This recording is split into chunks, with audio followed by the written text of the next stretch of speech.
بسم الله الرحمن الرحيم. معكم مدونة مايكروتك شعوب. اليوم نشرح لكم مشكلة واجهت معظم الشبكات، اللي هي مشكلة المجلة أو الاستراحة، اللي كان من قبل مشاكل أو قرارات يمنت التحميل المحدود.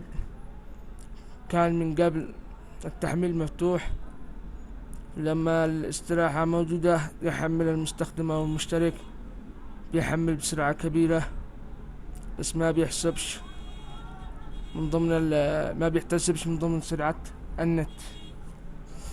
اليوم مشكلتنا هي بعد تحديد من النت للخطوط الذهبية إلى محدود.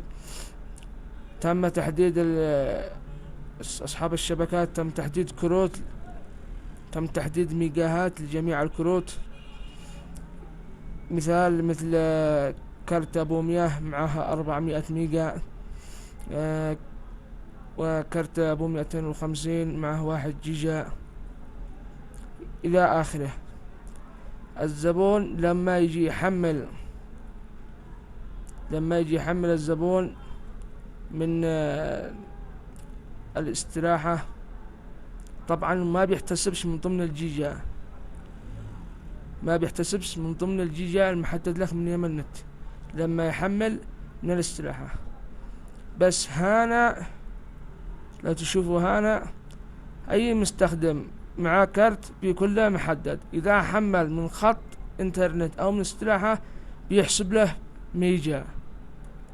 يعني مستخدم يجي يحمل فيلم بيكون بسرعة 20 ميجا في الثانية من استراحة، بيحمله فيلم 2 يعني خلال نفترض 10 دقائق أو 5 دقائق، نفترض 5 دقائق، 5 دقائق والفيلم الاثنين من فوق 400 ميجا، فبيخلص الكارت قبل ما ينتهي التحميل حقه أو قبل ما ينتهي الفيلم. رغم أنه ما بيحملش من النت، بيحمل من الاستراحة، بس أنت مبرمج أنه يخرج له عبر الكارت هذا الميجا المحدد. اللي محلنا هو إلى هذه المشكلة، كيف نخلي المستخدم يحمل استراحة من دون ما يحسب له جيجا. طبعا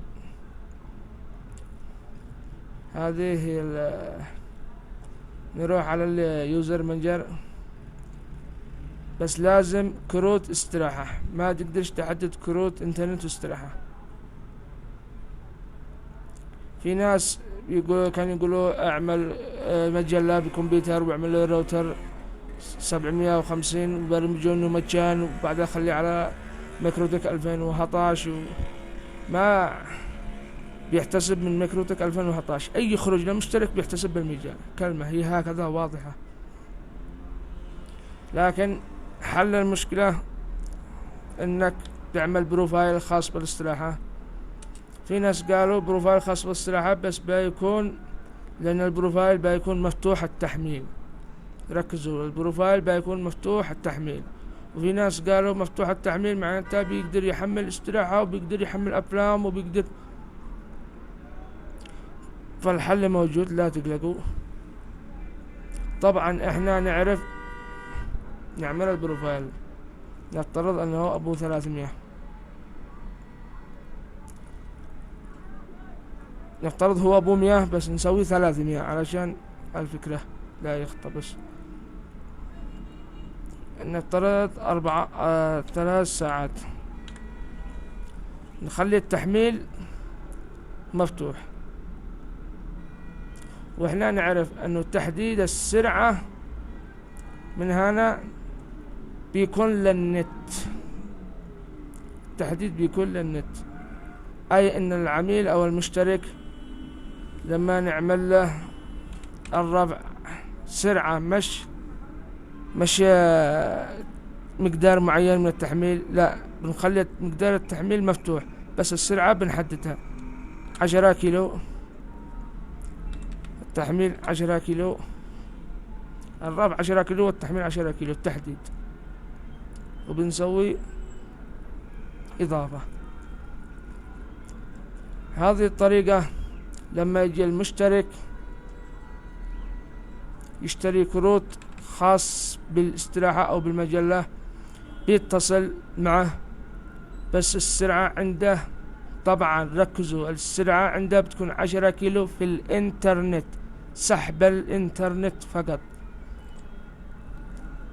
لما بتكون السرعة 10 كيلو يعني بطيئة جدا جدا جدا، لدرجة ما بتوصلش رسالة حتى بالواتس، أو نضطر رسالة بس مستحيل توصل رسالة بالمقدار هذا على الانترنت اللي باليمن، لهذا ما بيوصلش انترنت. بس لما يدخل الاستراحة ويحمل من الاستراحة بتكون السرعة عالية وبيحتسب له مفتوح، وصاحب الشبكة ما بيخسرش الجيجاهات.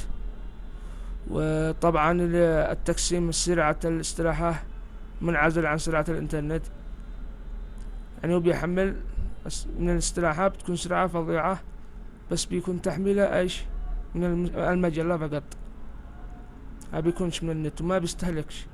لهذا لو يحمل افلام، لو يحمل اكثر من 10 افلام بتجي تشوف انت عندك السحب انه سحب كمية كبيرة، بس بيعتبر انه من المجلة، ما بيسحبش من الدي اس ال.